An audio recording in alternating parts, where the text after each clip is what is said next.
pleased to introduce you again to our moderator, Georgina, who will be joined this time by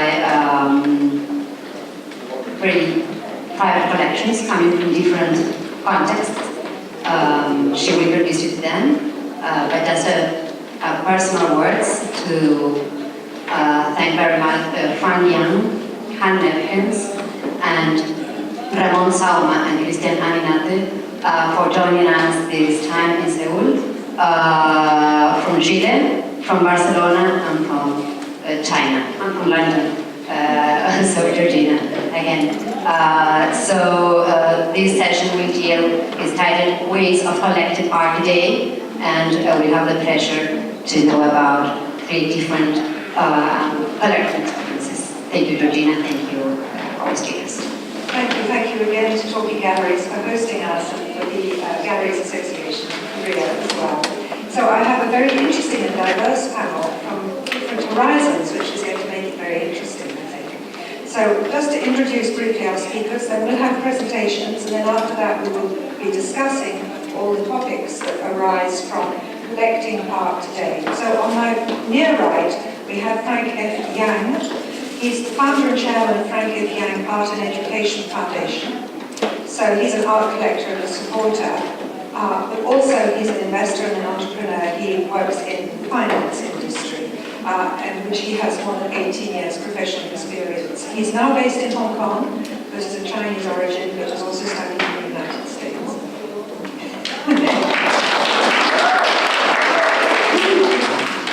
To his immediate right, we have Nefkens, who's Dutch, but now lives in Barcelona. He's a Dutch writer, a collector, and an art patron, who originally studied journalism, so hello, journalists together. He has been collecting since 2000, since the year 2000. In 2009, he set up the Hans Nefkens Foundation in Barcelona, but you will hear more about it, obviously, from him. He also has Art AIDS, which is a foundation to increase the awareness of AIDS and to improve the life of those who suffer from AIDS. So we'll be hearing, in fact, Hans will be giving the first will be giving the first presentation. And then finally, we have a sort of double act here. We have Ramón, Sauma, and Cristián, Aninate. So they're from Chile. So come a long way, and it took them a long time to get here. So Ramón is a Chilean textile engineer who's been collecting art for over 30 years, and he is president and co-founder of the Colección Ca.Sa, which is based in Santiago, Chile. And he also has his own company, which is in real estate. And then last but not least to his right is Cristián, who is a former entrepreneur. His studies were advertising and PR, which, to show you that it leads to everything, he's now a photographer and an artist.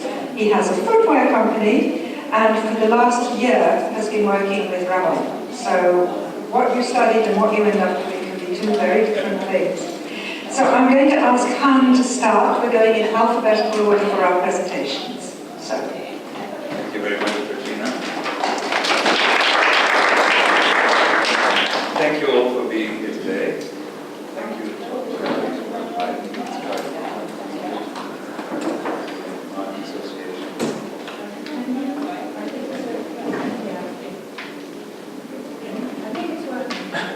Is it working? Yeah.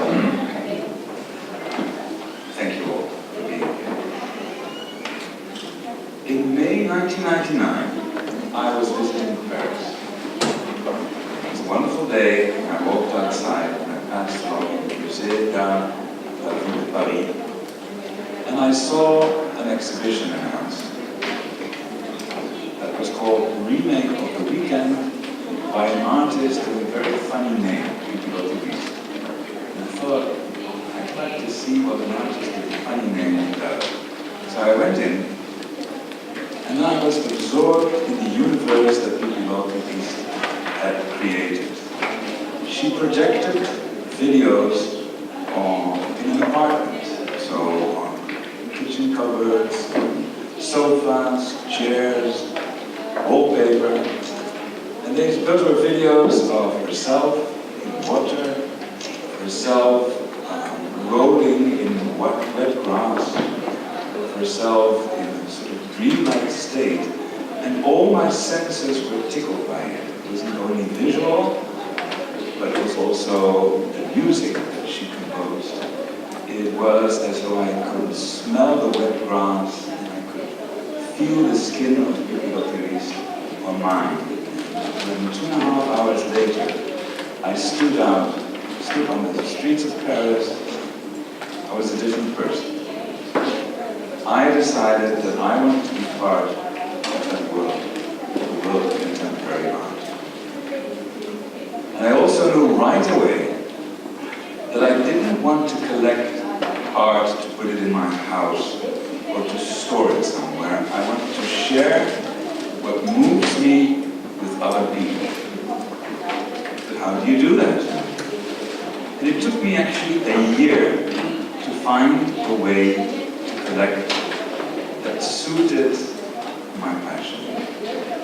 I started working with a museum in the Netherlands that would accept the artworks that I bought as a long-term loan and would show them in different exhibitions.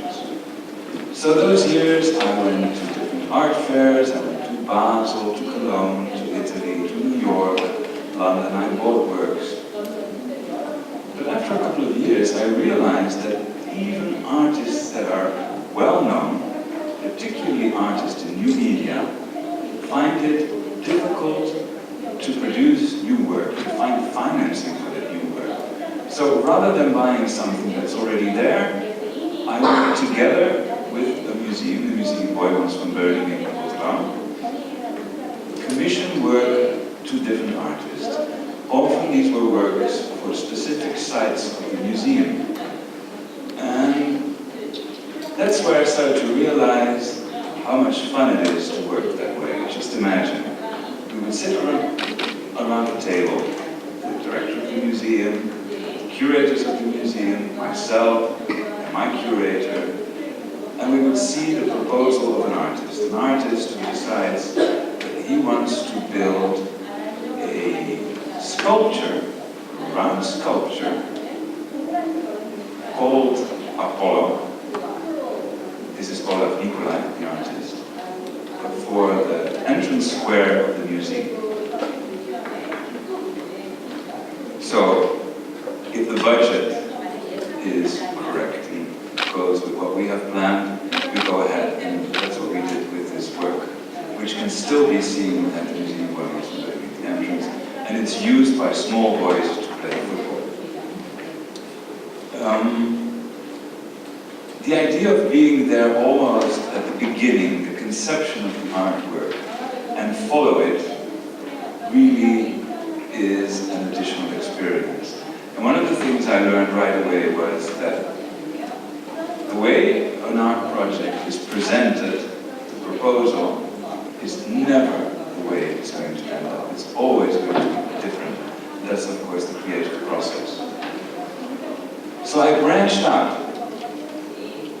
I started to work with cutting-edge fashion designers as well, because they have the same problem. Even the well-known designers such as Victor Nobel, Hussein Chalayan, Walter van Berendonck have problems financing those works, I would call them, because they're not really dresses, that show the inspiration of their collection. So what I would do is I would promise them that I would buy one of those works so they would have the money to produce it, and then I would also give it on loan to the Museum Boijmans van Beuningen. At the same time, I decided, as Georgina pointed out, that something had to be done about the stigma surrounding HIV. I myself have lived with HIV for 31 years, and I noticed that there are lots of people who feel ashamed about having HIV. And that's a big problem, because if people are ashamed, they don't get tested, because they're afraid they will not be accepted by others. And people who do not get tested are the ones who infect other people. So in order to curb the HIV epidemic, it is necessary that people start to realize that this is just a medical condition like any other and not something to be ashamed of. And I thought art is a very good way to show that. So we would commission different international artists to make work based on this idea that would be shown in different exhibitions. We had exhibitions in the Netherlands, in Thailand, in Senegal, and at the same time we would support in a much more practical way HIV research done by scientists in places. Also, I was interested in helping young writers. I'm a writer myself, and I have the privilege of not having to worry about how to come to the end of the month, but there are lots of writers who do find it very difficult to survive, and at the same time be able to write. So I started a program where I would give a stipend to young Spanish-speaking writers, so they could work on a novel for a year. At the same time, they would enter a master's program in Barcelona, and we would have a contact with the publisher to publish the novel that they had written. So there came a point that people asked me, so, Nefkens, what do you do? And I would tell them, please take a seat, have a cup of tea, and I will explain to you the things that I do. And 15 minutes later, they were still sipping their tea. And I realized, in order to do something well, you have to focus. I realized this only 2 years ago, mind you, so 16 years after I started. Because not only was it complicated to explain what I was doing, my identity was also confusing to people, because the people from the literary world didn't know what I was doing in the art world, and the people in the fashion world didn't know that I was doing something in the literary world. So I had all sorts of different identities in different places, and the result of that was that so much energy, and so much effort, and so much money went in different directions.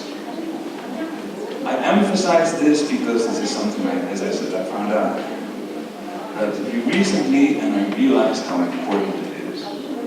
So I decided 2 years ago to end all the other projects and focus only on helping emerging international video artists by producing new work with them, and just as importantly, showing that work in the different art institutions that we work with worldwide.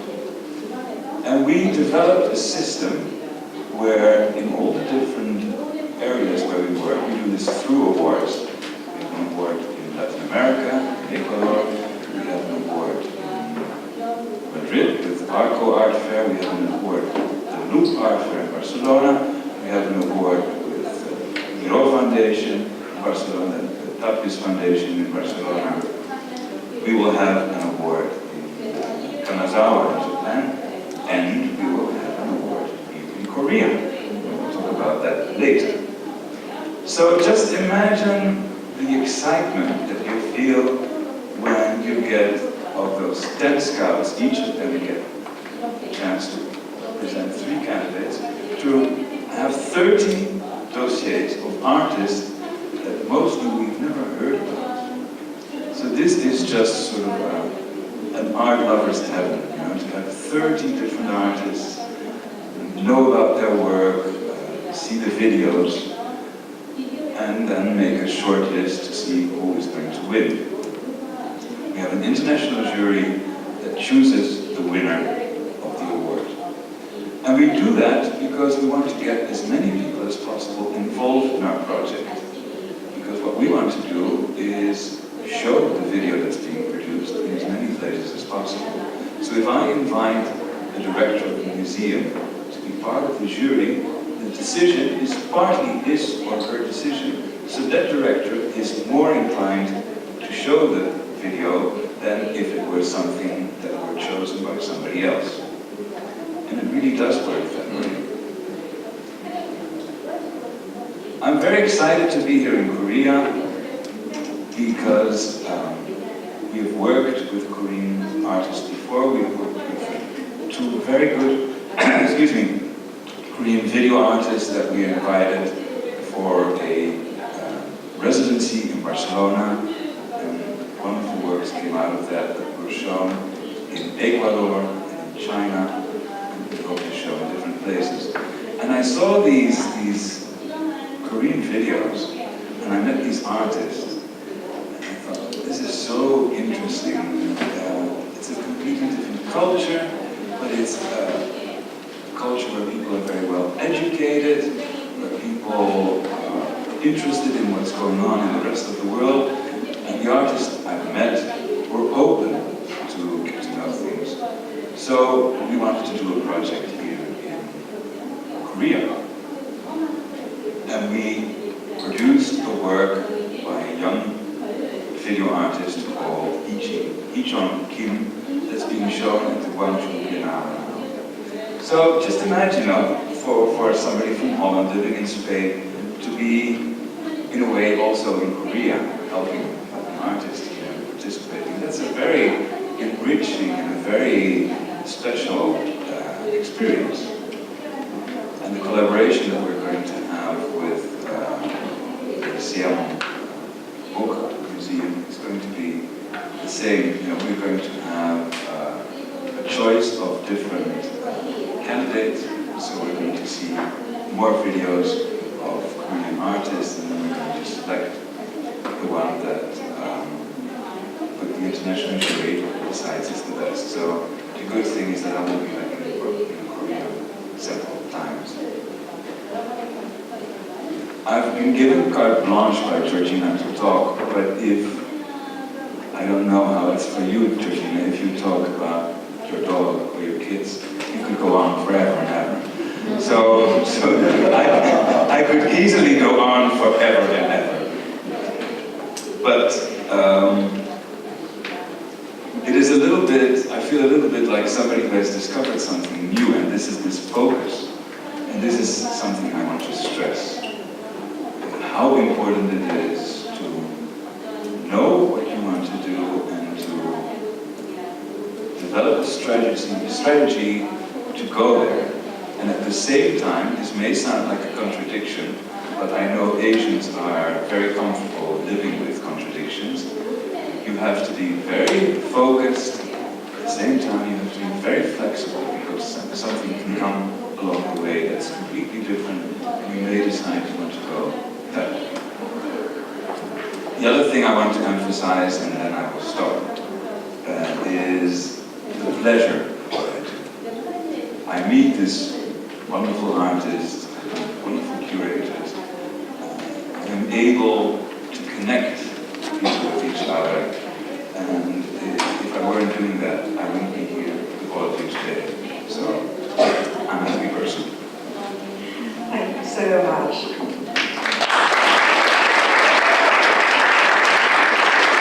I know that there's something else you want to tell us, but that's related in the conversation. Yeah. We'll come back to what you would like to say. But we're now going to ask Cristián to tell us more about the foundation, Santiago. Okay, does it work? Yes. First of all, thank you, Georgina, for the introduction. We are very grateful to be here in Ca.Sa. This is our first time, so we want to thank the Gardeners organization and CAF too for having us here at Ca.Sa Foundation. Now I am going to present you a summary of what we do as a collection and Ca.Sa Foundation now. What is Colección Ca.Sa, which is the name that we gave to the collection and foundation? It's a Latin American art contemporary collection. It was founded by Gabriel Carvajal. Could you make it here? He is an architect and he's a former owner of an antique store. And Ramón, who is a real estate entrepreneur. They started collecting art about 30 years ago, so as you can imagine, there is a long and a huge history behind collection.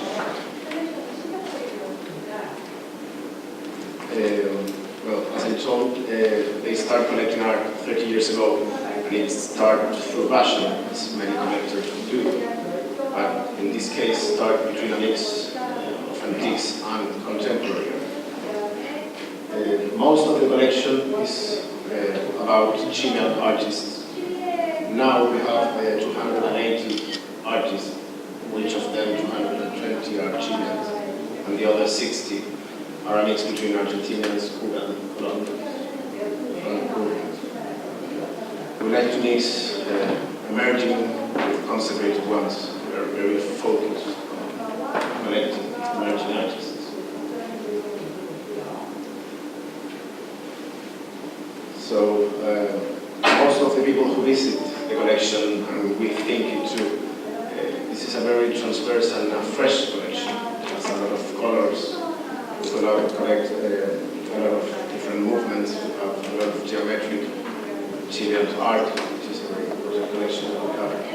We mix it with pop, political, among others. Also, we have different disciplines as paintings, sculptures, videos, and so on. I can say it is a very representative Latin American collection in that way.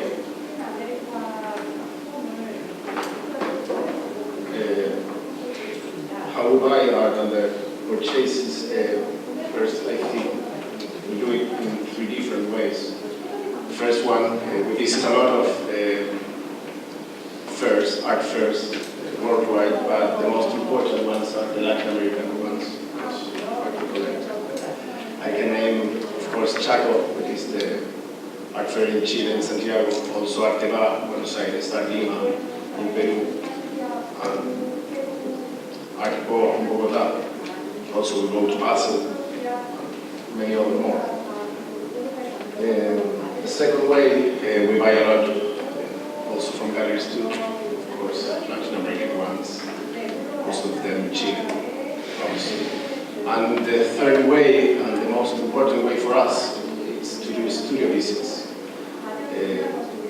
We met a lot of young artists, so for us it's very important to visit them, to know what they move to create, and how they work, and who they are.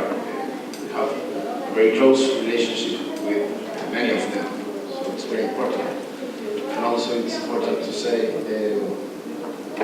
that when we buy art, we used to buy a body of work. We like buying more than 5 pieces because that's the way we can follow them in time.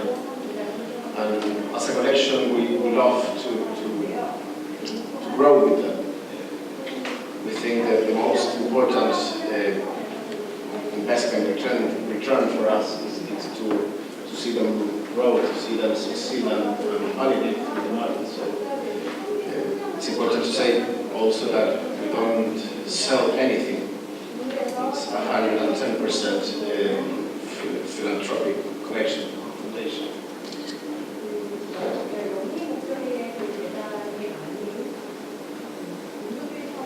Well, after a couple of years, maybe 28 years,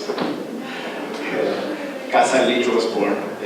This is the first space that we make, and this is an exercise for us to become public, to open the collection to the community. So this is a private apartment, a 300 square meter apartment, where you will find, if you visit us, about 88% of the collection is needed, about 70 pieces. And we try to change it once a year.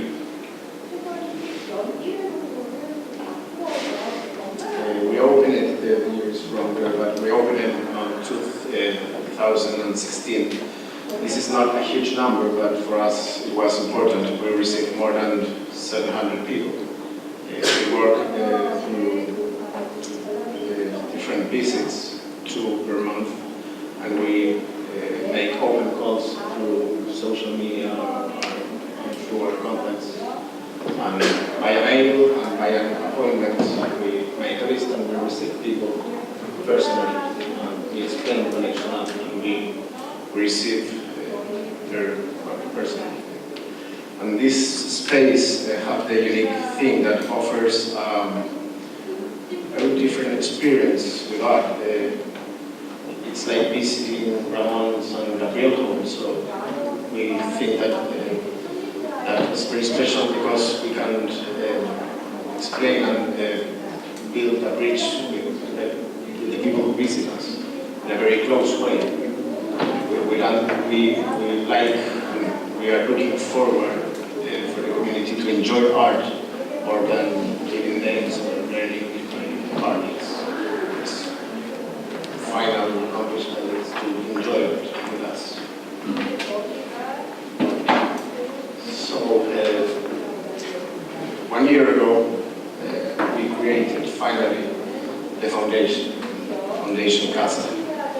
And it was created to make tangible the things that Ramón and Gabriel started 8 years ago. Under three fundamental axes, which is education, supporting artists, and promote Chilean art in local and international level. And I also started working with them. I hope I am doing well. Also, the creation of this foundation, we create Ca.Sa Web, which have 2 years now, which consists in giving this award to a very young emerging artist. We give them $3,000 to continue developing and building his career and work. And we give it in, first it started in Santiago and Ca.Sa, and now we are giving it to in Art Lima too. In November we are giving our 5th edition of the award. So we are very happy. Nowadays, general summary, I can say that we have been supporting more than 20 different projects, like exhibition, working with different artists on their work to biennales, different fairs or projects, one other of them. So we are talking after the ongoing conversation. So now I will show you a very short video which kind of resumes what we do in the space we have.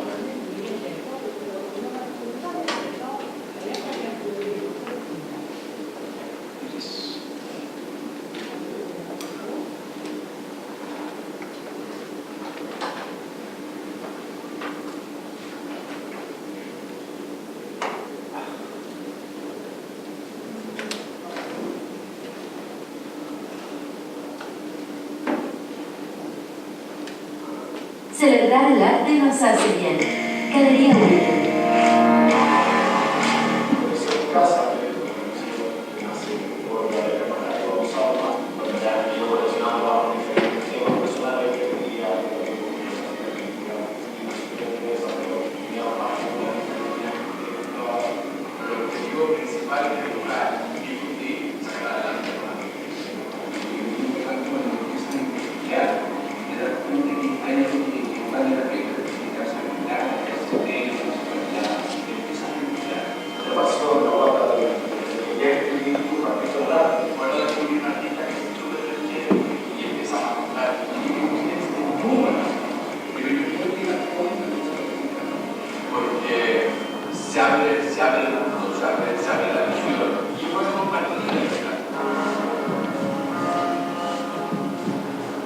Galería Weekend, del 10 al 13 de mayo.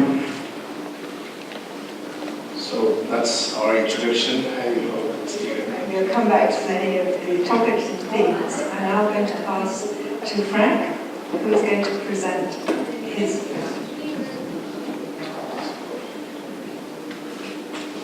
Incidentally, if you want to tweet or to Instagram, hashtag Talking Galleries would be wonderful.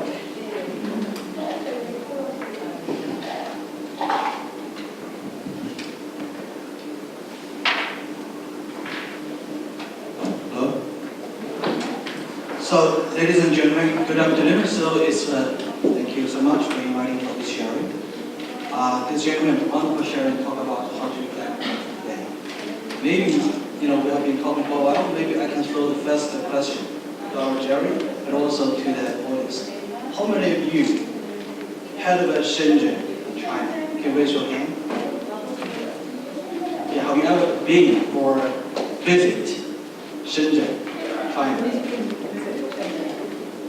See, in total, less than 10. So today, I'm just talking about the story of how the foundation was set up in Shenzhen, why we want to build our collection, turning this private purely collection into more break the boundary and go into the public side.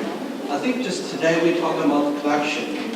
It's probably more than just artworks from the gallery going to the art gallery. Here, but also just a normal way. Today it feels like a collection, a foundation, steps much deeper into the production, produce, and exhibit works. That's what we think. Maybe can I briefly introduce Shenzhen, about the city? Many of you have never heard of it, but I tell you, just last year, 2017, the overall economy GDP output is more than Hong Kong. I'm sure 90% of people here know that where Hong Kong is. Shenzhen just one river cross between just Hong Kong and Shenzhen. One is called mainland China, on the other side of the Bay Area, on the other side is Hong Kong. 40 years ago, it's a village. It's almost from nowhere until today, built a very dramatic economic growth in sectors. But talking about art, indeed, in Shenzhen, Hans has been very, thank you so much for supporting the art center in Shenzhen. But still, especially talk about contemporary art, it's just, people talk about Shenzhen, it's like a city where, there is no culture so much. So that's why we're starting from there.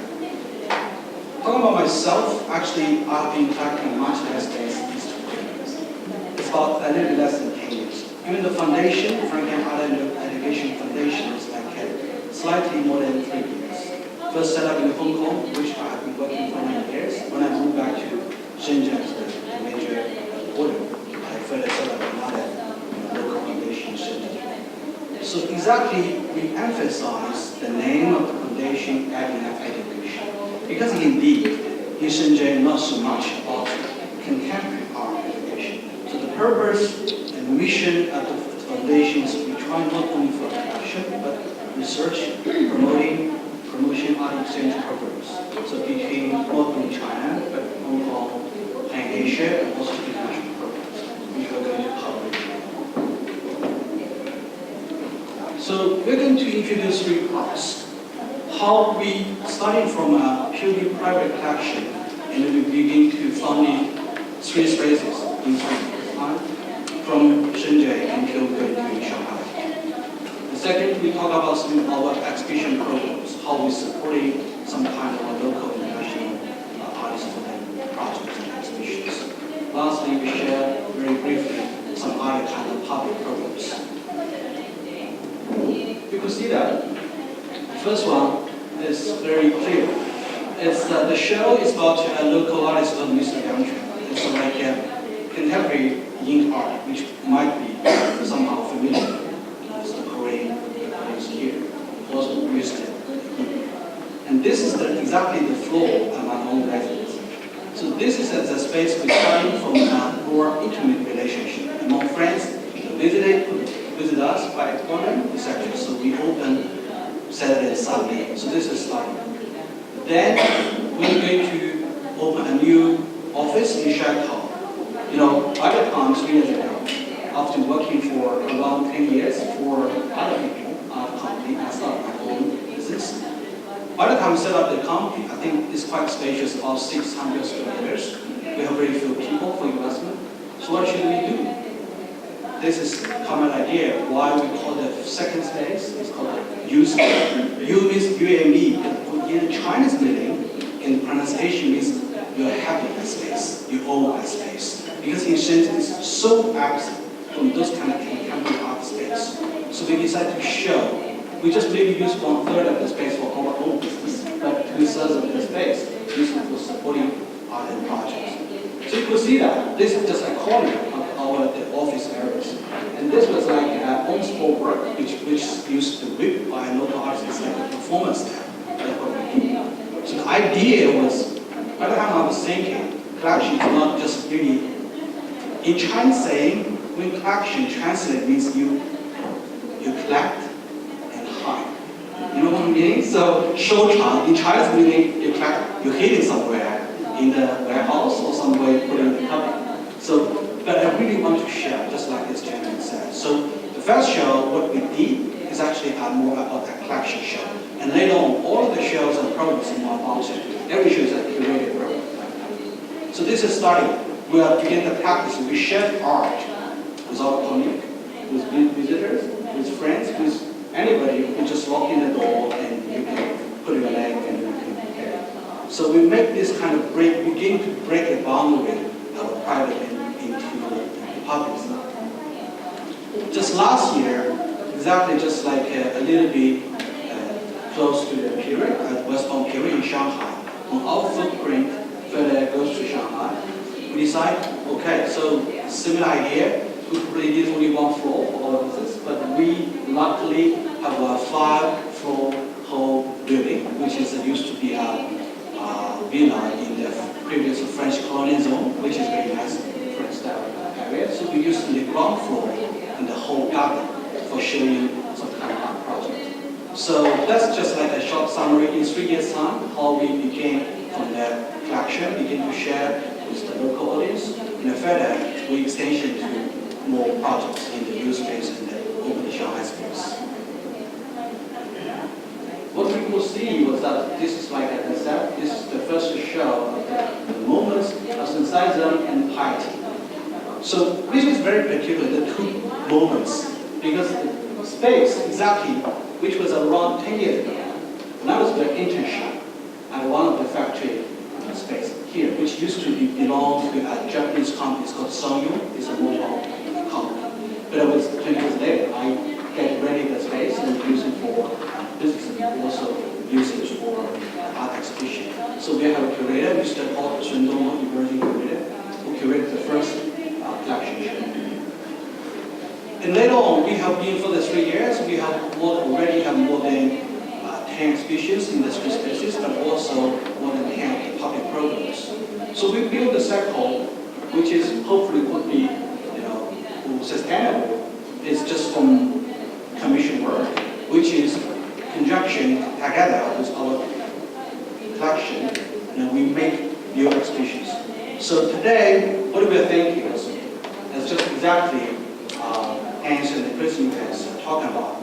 You're not only just platform has been existing. So for example, one of the exhibition is called Everything You Need to Know About Franklin Foundation.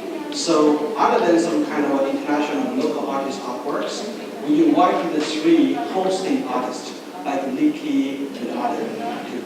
So, and they do the new works. And on the theme, you understand the foundation. So half of the works was newly produced, to help those kind of young and emerging artists to produce artworks. This is another example. The first work was the Junior New Way. Actually, by the way, his work was shown at the Frieze London. It's a very solo booth for him. Maybe some of our Korean friends here used to visit Samsung Museum. He has a solo show in the Samsung. So this kind of work, which was produced exactly to fit our space, and then actually space our first space. And the second one is a very interesting and funny video by Joyce Hall, whose work was also shown at Hong Kong last year.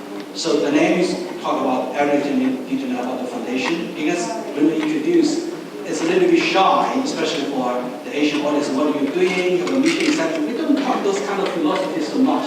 So we invite the actress. She is like a reception, tell you what we are doing, but in very like a robotic way. So this is an example how we to fit every exhibition we make new works to fit in that kind of situation. It's not just like a normal standard gathering works. Another example was that how we wish to promote not only the artworks in China, in Asia, but we also wish to introduce international artists into China. The artist is called Georgina. The Asian artist may not know, even the Europe, he is not a type, has been like a very hot, very popular. He has been rediscovered just for the next 5 or 6 years ago. His work was first sold by me during the documenta at Ca.Sa and Asin. That's great work because I think his personality, he showed his human, ironic, in a very fancy way. So we began to think about what we should do a show. He later on turned to, we do a middle scale retrospective show, festival in China and Asia. So we're using the two spaces. One is the extra space in the residence, and also the other in the office space, like U space. So we collect the work from his early 70s work until current now. I personally flew to Asin, in early January, just to preparation this kind of show. So I think just today as a collector, we somehow, because of the passion to loving the artworks, we exactly talk about we wish more people to know. I'm from Asia, from China, but maybe not so familiar with those kind of European. This work doesn't necessarily show you so much in integral, but we do think it's really impressive, a strong work. This artist has been doing his solo show in Asin, in the National Museum of Asin, in the early 80s, but he has disappeared in some island for about 20, 30 years, and just coming back. So isn't this great artist to let the audience know in China, in Asia? So we did that, and also we further relate to Shanghai now. This is another example of that, to show our passion and vision for that. And talk about those kind of what we talk about from an institution to federal regional union. I think just, of course, art we believe is boundaries. Not only talk about China art, Korean art, and Asian art. We wish to have some kind of program, especially supporting not only for artists. I think another dimension we are very, very supportive was that those kind of supporting young creators. I'm a professional in the past 20 years. I know how I grew up from a junior professional until some kind of legal level and some leadership and starting my own business. I exactly know there are absent some kind of opportunities. So this is the first program we call the Micro Open Core. It's a curatorial program open for the international curatorial professionals. So the first winner is not from China. She is from Belgium. She previously working for a commercial gallery, but she just desperately wanted to be an independent non-profit curator. And this gives her a wonderful opportunity. She got the title, we sponsored her for the show. Later on, she moved to New York, and really she won a position, for this kind of opportunity. We write a recommendation like that. She lists this as a reference. We are very happy, to support her, for this kind of opportunity. And this year, just every 2 years, this is the second edition. So this is the gallery composed by the artists, this is the Julia de Westmission. This is also Carol Spies. She's from UK, I guess Georgina knows her. And also from Hong Kong, there's a combination of the local curator, Hong Kong, and international curator, artists. So this year, we're lucky that we get 39 proposals from 15 countries. And this time it's a local emerging curator called Ramón. She wins the title. So this year, in November, anyway, we do with the Shanghai doing Westbound period and Shanghai Banana period, we're going to open a new show just sponsor this art at the curator. So she wins about $8,000 for the title and also responsible for the show to support the issues. The programs, other than exhibition, we're also supporting some kind of master talk, for example, Russian back coming to China. They have a big show in UCC area and something in Beijing. But we also simultaneously hold a talk supporting them in South China to talk about this kind of shows. And maybe some of you visit Art Basel, I think just every March. So just beginning from 2 years ago, we launched a program that this is we call the Canton, the art trip. So the first year we're working for major art organization, including museum, including Vietnamese art space. We also, there is like a design society in Shenzhen. The first is 4 organizations participate. Right now this year, we expanded to 8. So basically, we just like a one-stop solution. So we have those kind of art lovers coming to Art Basel. We take the trip.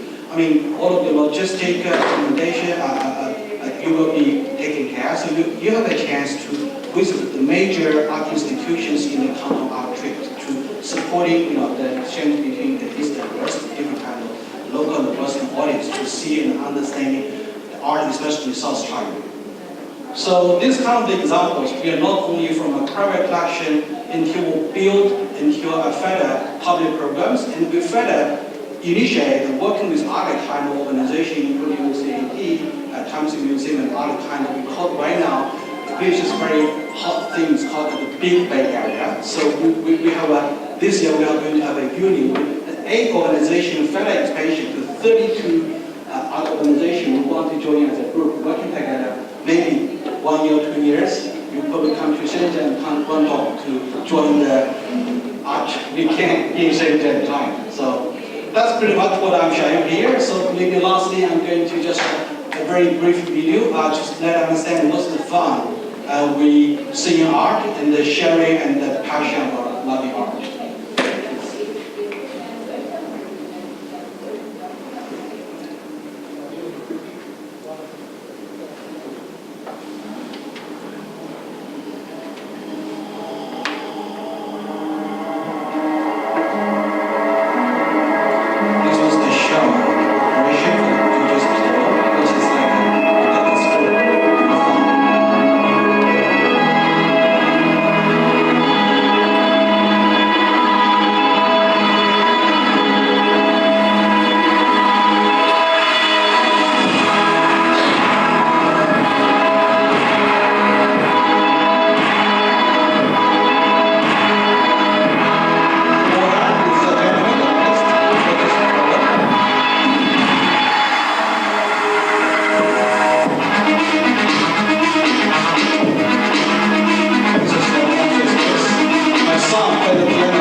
Thank you for being here. Thank you so much.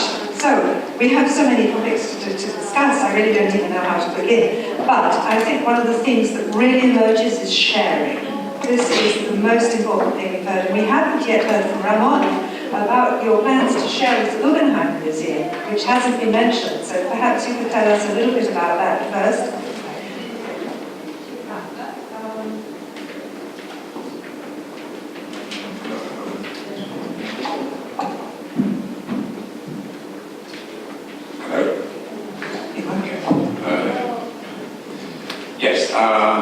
I will tell you exactly what's going on with the Guggenheim Museum. After a recommendation from a very important gallery in Santiago, and thanks to Pablo León de la Barra, who is a curator for the Guggenheim Museum on Latin American art, we became an independent acquisition committee of Chilean art for the Guggenheim. And this compromise that we have with the Guggenheim Museum was given, donate one piece of art to Chilean artists every year. And this compromise is going to be for 3 years. Actually, we are very happy because Chilean artists, we don't have too many Chilean artists in the Guggenheim. It's all about 13, 14 or more. So this is the window that we have to exhibit our Chilean artists. We do have excellent Chilean artists. I'm saying that because I'm Chilean and interested in promote our artists. Anyway, we always want actually that the art that is going to be part of the Guggenheim collection is already part of our collection. That's very important for us. And on the other hand, I would like to see that I would like to say that one of the bonds that ran hand I can see is the passion for art. We are doing it in different ways at the same time. We are doing it in a way that we can. We don't have really big budgets, but we have a very important goal that we want to reach. And, for us, it's very important to collaborate, bringing art to people. Not only bringing to see, it's important to enjoy. Normally, people is very scared when you say contemporary art. They say, I don't know anything about it. They're very scared to hear. But you don't need to know. You just need to enjoy. That's the main thing. You know, you have to know later on. The first approach has to be enjoyed. And that is one of the very important mission that we have. We also collaborate to produce opportunity for artists to reach the goal they want. You know, in this moment we have an artist, very well-known artist from Chile, young, emerging, that was invited to La Habana. So we have two galleries that are coming along with us to put this artist in La Habana, in La Habana. So what we are doing is share all the stances, and he's going to produce a very important piece that's going to be exhibited next year in London. And we decided the gallery, two galleries, are Ca.Sa from Chile. AG is a Panama gallery also, and us, that the piece, when it's finished, is going to be donated to La Habana. Otherwise, it's going to be donated to an institution in Chile. That's what we want to do. So our mission is that I think it's the same one. It's a very different point, different point of view. But we actually what we want to do is promote art, to helping the artists, and you know, that's a big. So talking about sharing, yes. Yes, I'd like to say something. I'm very glad that Ramón brought up the part of the budget, because there's this myth that you can only be a collector when you're very wealthy. And that's not true. You can only be a collector when you feel passion for art. That's the requirement. Money is not the point. Because if 20 people get together, 20 of you get together, and each puts in $1,000 a year, $20,000. With those $20,000, you can help a Korean artist to have a residency abroad. you can help a Korean artist to produce a new work. You can help a Korean artist to make a catalog with the exhibition. You can commission a Korean artist to make a new work for $1,000 each of you. Or if it's 40, it's 500, whatever calculation you want to make. Or you could invite a foreign artist to come to Korea and spend time here and get to know the Korean art scene and perhaps make a work. Or you could decide that all of you will go on a trip somewhere and visit museums. Everybody can be a collector. Everybody can be involved in contemporary art. The only thing you need is to want to do it. That's wonderful. Go on. I do agree with him in that point of view. I mean, it's better to be a collector. You have to have the passion, and love art. That's true. I mean, you cannot do any commitment without art. There's no way. You cannot be a collector if you don't really love art and you really want to do it. That's the main thing. May I mention something else? And then I will stop. As Ramón rightly says, you can be a collector when you are passionate about art. And I think you are a good collector when you put yourself in the service of the art, and not the other way around. Not have the art to show how wealthy you are or how powerful you are. No. Use all your assets, your money, but also your energy and your contacts to help artists. I think that's where the real strength is of collectors. Sorry, I just wanted to mention this. I have to say that I agree. That's true. I'd like you to talk a little bit, all of you, about commissioning, because all of you commission. And can you tell us a bit, each of you, your experience? I mean, do you encounter problems? I think that you said, Hannah, that you don't always get what you expect. I mean, yeah, but I didn't mean it in a negative way at all. I am NATO. I am not attached to outcome. I like the process. That's the most important thing to me. So when I get together with an artist and we talk about a project, I don't envision the end result. I enjoy the experience and I see what comes out of it. And as I said before, it's always very different from how it starts out, but that's the way it works. And as a writer, I know how that is. I have an idea and then in the end it's very different. So this is where the part comes in, to be open and flexible. Frank, do you commission? I think just like the commission is really a big fun part of the collective art. Think about, I just mentioned one example for one of the show. The name of the work is called How to Understand the Foundation. So you can fit the work, fit in the theme, fit in your space so well. You can bring much extra joy to you get it from the gallery or from the just kind of art frame. I think this is a pretty exciting part.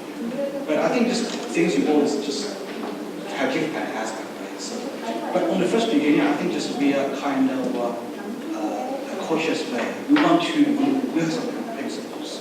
Well, we don't at all want to interfere the artist to how we want to make the art. Right? So very important. Someone said, okay, I can only tell you, hey, this is what it is. Just show your own idea to what we can do to support you. But if intentionally, can you make this line shorter? You added this color? Yeah. I like orange, yeah. This is definitely no, right? So it's just like, just like I just see a joke from there's a popular social media, it's called WeChat. Right?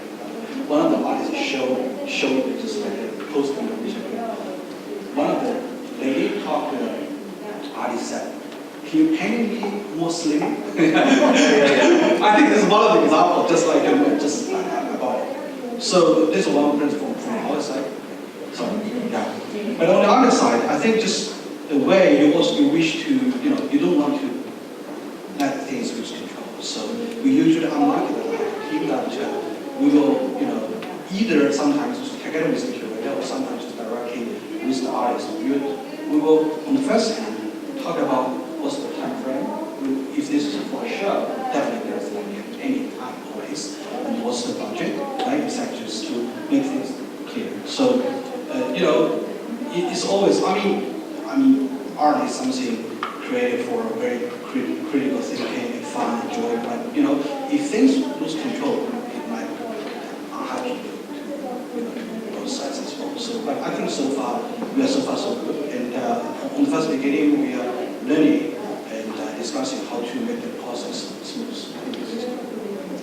I think Frank is very right about being clear right from the beginning what you expect. So we always put something in writing. That's what the budget is. In our case, we have videos, so that one of the videos goes to the foundation. The timeline, definitely. Who's responsible for what. And we have this in writing, not so much that we can somehow enforce it later on if things go wrong, but so that everything is clear to everybody. And you can work from a very honest and open way with each other about that. But another point I think is that lots of artists, I don't mean artists, this can be a very solitary occupation. You're on your own, you have to think about your project at work. And a lot of artists enjoy talking with us about the work. It's not so much that they want us to give directions, but they want a sounding board. They want to talk about what they want to do, and often, it's almost like when you go to the psychoanalyst. When you talk, you yourself find the solution to your questions. So just being able to talk with the artist is something a lot of them enjoy, and we do too, because of course we feel much more involved in the creative process that way. The title of our panel is Ways of Collecting Art Today. So we have from Ramón through to Frank, we have 30 years experience, 10 years experience. And I'd be interested in particularly Ramón and Cristián saying, what has changed? When you started out, was it like this then? Did you? Yeah. When we started, you start thinking, you start buying things for yourself. And collecting today is not just buying a couple of pieces of art and hanging on the wall.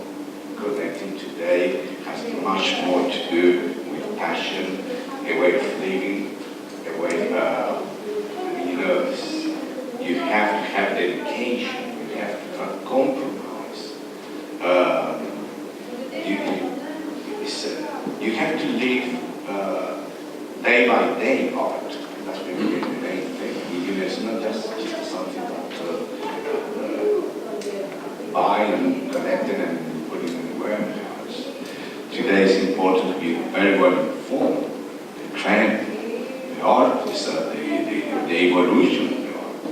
Is that a problem? Because there are so many more. No, I don't think it's a problem because we are very close. When we buy, we try to get very involved with the artists, not commissioning anything. Trying to understand the way he's working. That's important for us. That enriched us, and that enriched what we have. And the whole collection actually. You're buying things. From that point of view, everything is going to be better. I think obviously I was like, he has more experience as much as Christian. The point is, if you talk about my own China and some kind of very international experience with that, I think my age and generation, or even older people, maybe beginning from collecting the Chinese first, especially when talking about the post-89. This is the first way. It's actually the surge of the real contemporary art study, and this kind of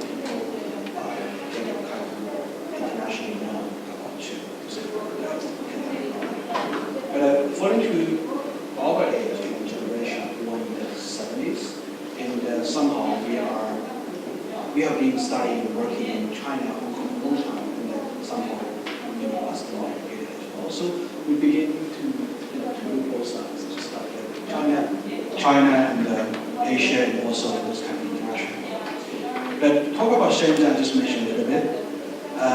Right now we see more braver generation born in the 90s. They're directly looking for those kind of strong kids that Western art already directly. So in terms of different kind of the people, I think just like in Hong Kong, previously the middle class like doctors and also lawyers, they're kind of the core people to begin to attract. In China in the past years, you see a lot of entrepreneurs, they do collection, they build private museum, etc. So a new way to come in. So entrepreneurs, enterprise begin to build their own collection and museums. So somehow this kind of phenomenon maybe happened earlier in Korea, as I mentioned, like Samsung and Atmore, some kind of private museum already emerged. So I think just in short, China has like the history is getting in relatively a short 10 years time, just a lot of things happening.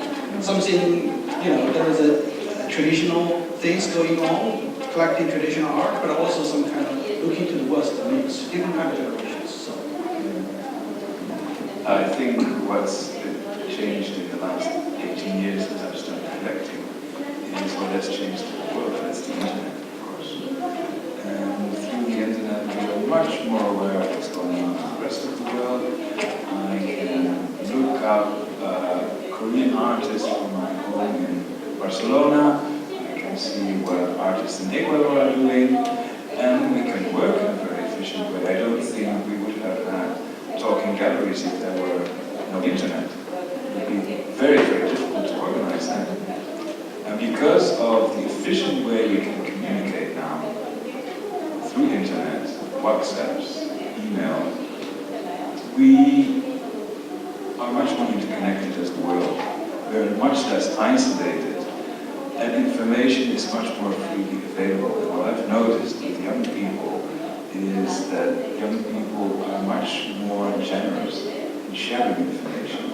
I know that young artists and also young fashion designers are constantly in contact with each other. They may never have met, but they're in contact with each other about their sources, about where to get material, about what would be a good place to find financing. The young generation is generous because they're used to that kind of generosity of internet, and I think that really is going to change the future. Somebody brought up the subject of private museums. I think it was Frank you mentioned, and I'd like you all to explore this phenomenon, because we have private. You talked about blurring the frontiers between private and public. In fact, all of you are blurring the frontiers. Is it something that's sometimes posed problems? Is there public state, for example, museums? Are they perhaps not happy to work with a private collector? Are there any issues that will become involved in doing this sort of blurring the frontiers? I remember that when I started, when I wanted to do something contemporary art 18 years ago, 19 years ago, I knew I wanted to collaborate with a museum, a public museum. There was not one museum in Holland who was even willing to talk with me or have a cup of coffee, except for one. That was Ca.Sa, the director of the Central Museum at the time.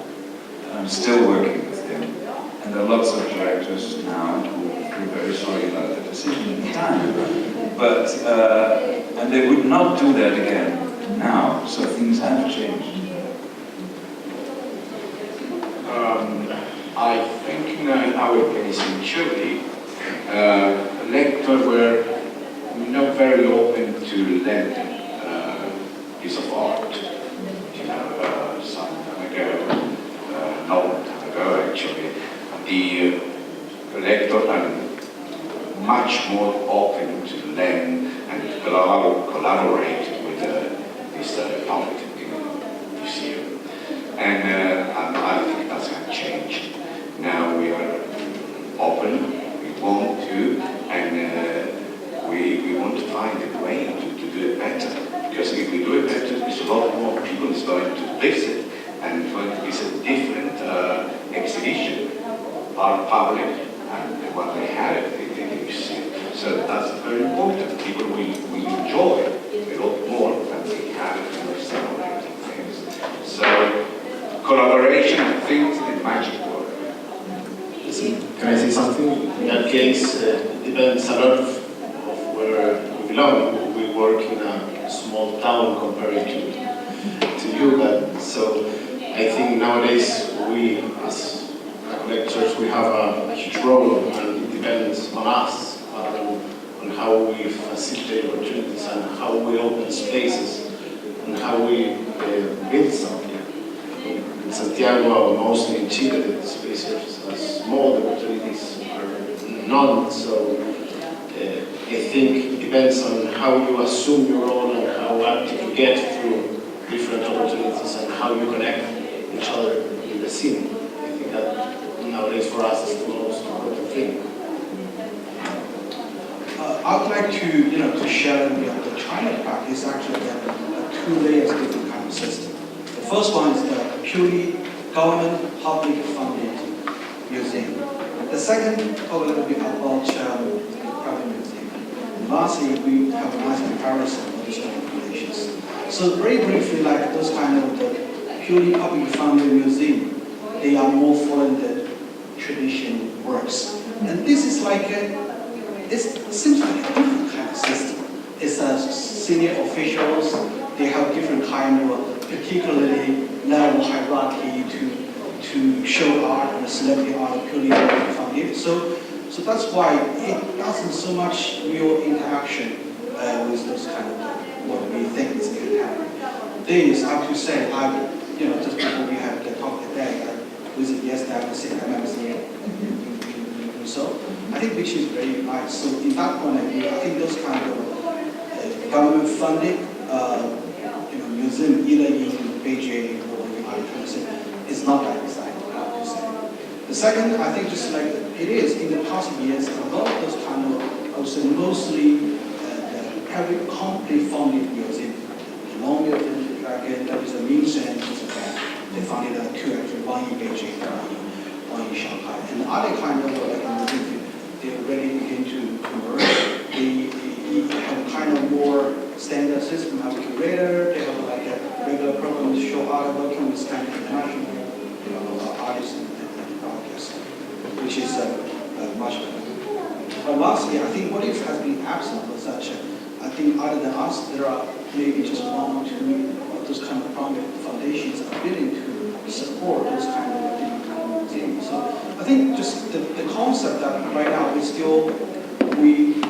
need to improve that kind of some kind of museum that more willing to claim that, see, I have a museum, I have a space, I have that kind of building, versus what is important to art. Not only about architecture, but I agree, architecture is very important, but you cannot just have a space to show you have something that's what's inside. What's the most critical point to supporting art, artists, curating sectors. So from that point of view, I think it's done, especially the foundation, I think has a lot to do. I wish more foundations to emerge out of the museums.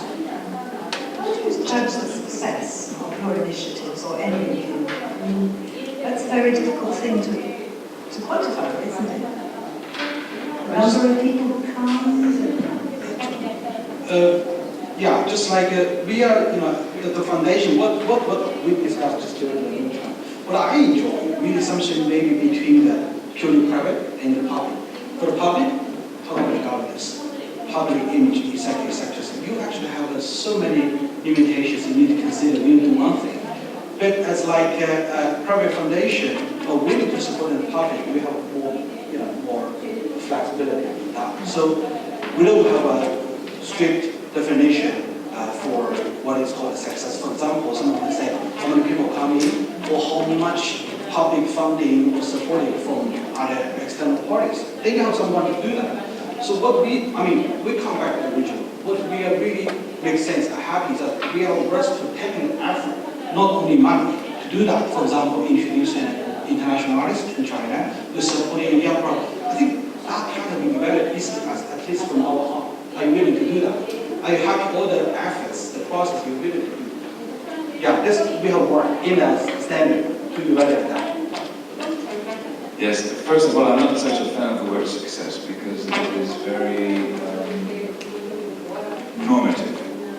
It means that there are certain criteria that you would have to obey to in order to be what they call successful.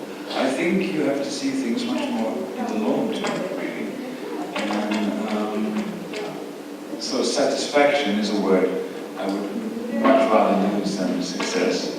And satisfaction is really when we see that there's progress in the sense that it's easier for us to find the right artist, and it's easier for us to work with the right art institutions.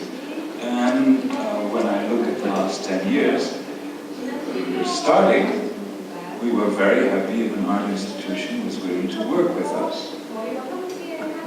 Now, an art institution is very happy that we work with them. So things have changed. And I would say that's a measure of success. Something else that emerged back from your very interesting presentation was this notion of focus. Yeah.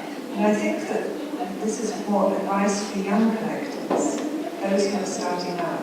They very often lack focus. Perhaps all of you could talk about how you focus, how do you make those cuts, how do you choose what you're going to support? That's my new theme, so I'm very eager to talk about it.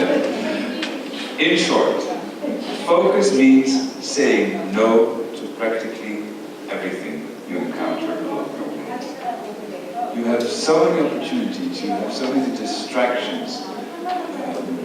And this goes not only for art collectors, this goes for a private person as well, for all of us. If we want to achieve something, we should keep the mobile aside from time to time. We should not be interrupted by all sorts of messages, most of which, quite frankly, are not worth anything at all. We must create our space in our head, particularly, to develop ideas and to think about ways to go about them. And that's really the same with the art. Of course, I am an enthusiastic person. I love lots of things, and when I hear something, a curator symposium in Vietnam where there is a big need for new curators, I immediately think, oh, we should do something there. And then my team, fortunately, tells me, we're doing only video art now. It's too bad. But, you know, it helps when you have people around you that help you to keep focused and on the right path. In our case, I think, one moment we were thinking about how to do our best, and we decided to focus our connection in Chilean art because we make it stronger. If somebody wants to know about Chilean art, you can have it from first hand. We are there. We know the artist. We know how it's happened. We know the story about Chile, and you can get everything there, and you can have a collection that represents our art. And nevertheless, we started to look at, a bit further forward, and we look at Argentina and Peru and Colombia, and we get very effective with the idea of having more, a bigger collection focused and hooked it to South America. I come here to Korea and I see wonderful piece of art, and I want to buy them, but I can't. I have to quote it because otherwise, there's no way you're not.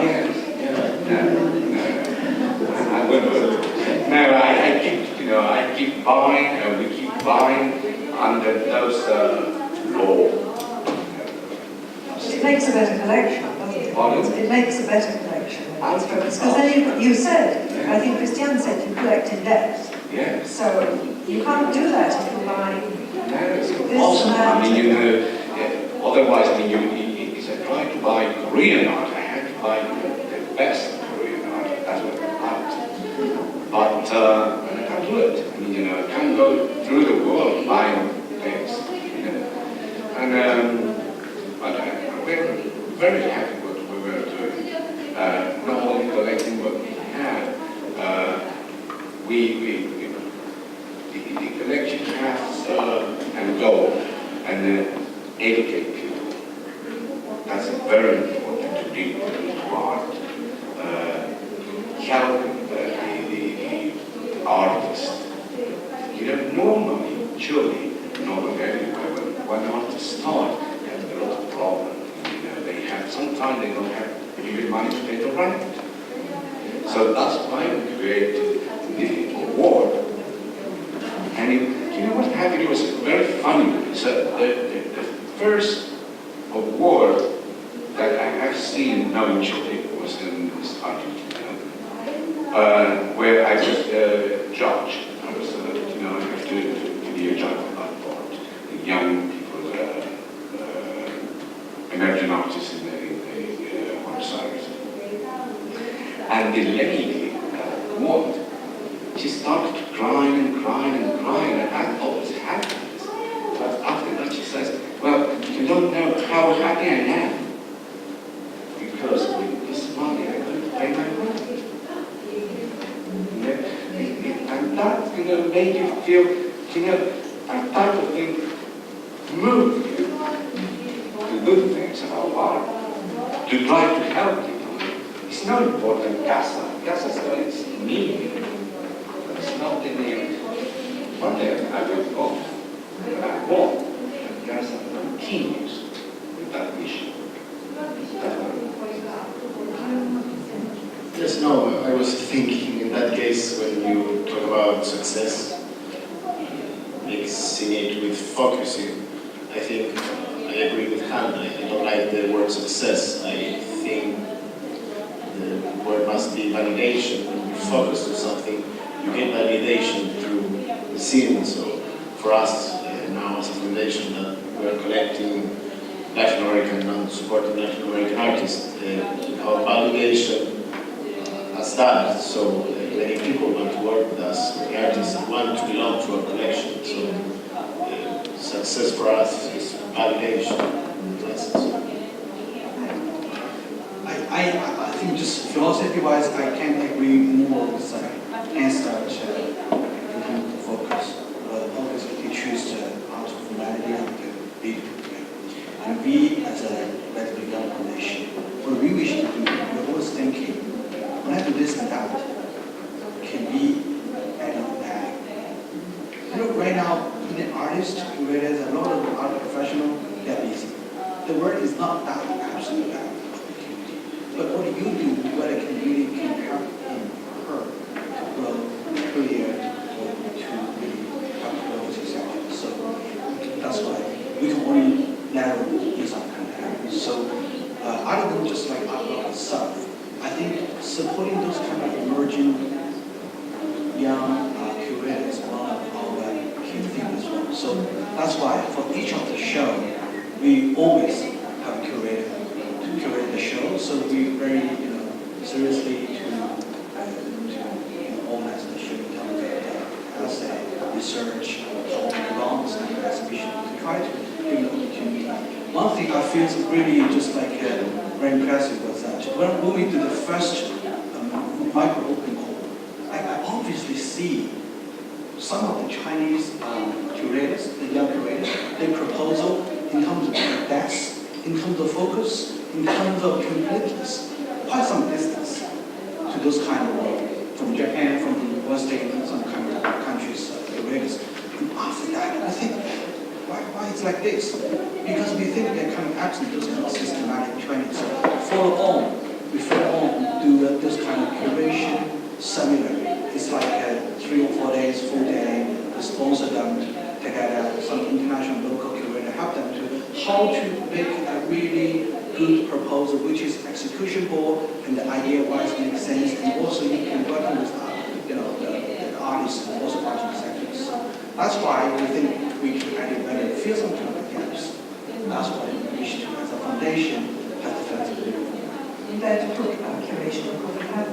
We don't have very much time. I'd like to open up to questions. If you have a question, put your hand up. We have one here. And please wait for the microphone.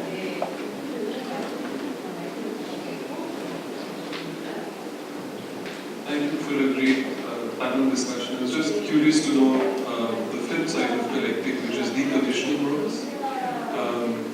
I imagine that especially for physical works, at some point you run out of space, and so how do you make the decision, if ever, to decommission works? That was curious to know. Deaccession. Sorry, deaccession. Yes, deaccession. Yes, so to part company with the work, to sell it, or give it back to the artist eventually. Well, with video art, it's kind of easy, right? Because you have the videos, there's no need to sell it. And with my other collection, it's all promised to museums as a gift, so I don't feel it's mine anymore. So the problem is solved.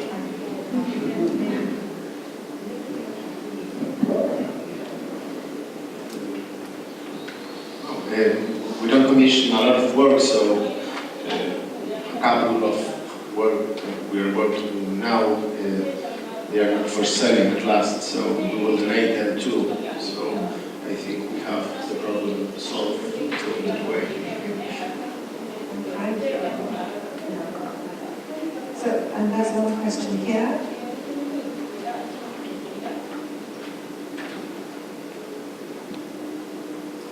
네, 한국말로 하겠습니다.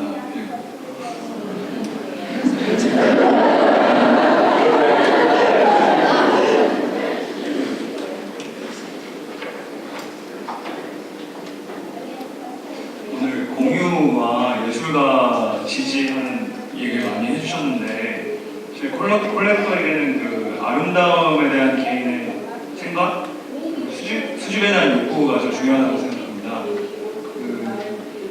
인터넷이 보급되기 이전에 그 커리어를 시작하셨을 때 당시의 상황하고 요즘하고 그 안목을 키우는 방식이 어떻게 바뀌었는지.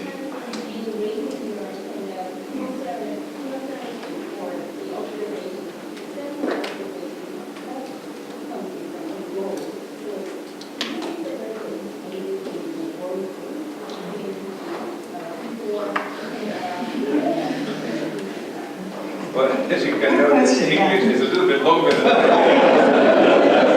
So there's a bit of a pause here. It's a very interesting question. And, it's a very interesting question, a very valid question. Yes, there is a change, because before the internet era, I had my own personal aesthetic. I like poetic work, I like work that is strong, but at the same time is very discreet. But of course, through internet and also through meeting different artists that we work with now, I got into contact with ways of making art that I would never have thought about before. It's a learning process for me. It's a very good question, and it is another way in which things have changed so rapidly now. It's enriching, really.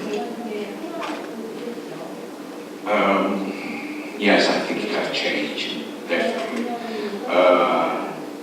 Because art is changing every day. I mean, art is part of our life, and our life is changing. So it's true, I mean, internet made you look at everything in a different way. And yes, I think I just make it short. Each is true. Each changing is different. I think just if I answer your questions, actually you have two short questions. First, case changes. Second, internet before the internet or post. I think just, case is always like when you become an adult, you become more sophisticated. You have your own place not only for art, for a lot of things, for life, business people, etc. So I think just it looks young, everybody you clap, etc. So I think my own experience was that the case will be easily changed in the early years. Maybe the first 2 or 3 years, you got to be careful. Maybe For example, if you wish to clap less and see more, that's my suggestions. But we actually you see more not only for Korea, but for Asia, for international art. I think just you have your own philosophy. Actually, you will see some kind of creative, which was either real or not real, but in your mind. So my suggestion is that it changes, but just it's fine for adjustment in your case. But you don't wish to be today. You like the next year complete another different production. That's what the first one I wish to say. The second, I think the internet. It is a format that makes things easier, and a lot of the artists making art based on the internet, a lot of the factors and sectors. But just my own philosophy of that, just something really strong, touching the mind. It doesn't matter. It's like this installation, painting, or real. It's also fitting the criteria for the taste. So that's kind of my personal experience. And we have, I'm going to go to take a last question over there. Sylvain? Yes, thank you very much for your presentation. Just a question about the internet. Don't you think that today also to share is also to go through the internet, to use social networks? What is important for you? Is it important for you to have a presence on internet and to use internet as a way to go to where people are and not just to wait for people to come to you, and to use internet as a platform to exchange with the people, and especially to exchange with the people over the world, and especially with the young generation? I think, quite frankly, in this time and age, you exist almost more on the internet than in real life. So for us, it's very important to have our social media, of course, Instagram, Twitter, Facebook, perhaps a little bit less, website. There's even live streaming sometimes. I thought about live streaming this year, but there's a time difference and it's very early on Saturday morning. And I don't think many people in Europe will be getting up at 7 o'clock just to hear us speaking. But in other situations it happens that way, because obviously not everybody can travel somewhere, and we've had exhibitions and we've had symposia in one part of the world that was live streamed to other parts of the world, so you have so many more people participating. It's almost like a multiplier of what you do. Yeah, as far as impact is concerned, yeah. Yes, also for us, I think internet is a very important tool for us. We have a very active role through social media. We reach a lot of people through Instagram, Facebook. So I think today that we are searching a place to settle down, Instagram and Facebook has become our digital space. So we work a lot through them, and we create a lot of Instagram moments to show the collection and to make it more attractive. So I think it's very important. We work a lot. I just want to add that you want all of us, our Instagram is Ca.Sa Colección. You're welcome. Colección Ca.Sa. Colección Ca.Sa. Frank, the last one. I'm making it so short because you guys know that in mainland China we are absent from Facebook in Europe. But anyway, I think I agree with the points. Just you guys make it whole. And I know that you're pretty good tomorrow for making a virtual museum for your collection, which you set up like a very great example for us to study. Yes, our collection. So you can tweet or Instagram this panel, your reactions, #Talking Galleries. I'd like you to thank so much, I would like to thank so much our panelists who were really wonderful, Cristián, Ramón, and Frank. Thank you to you. Thank you also.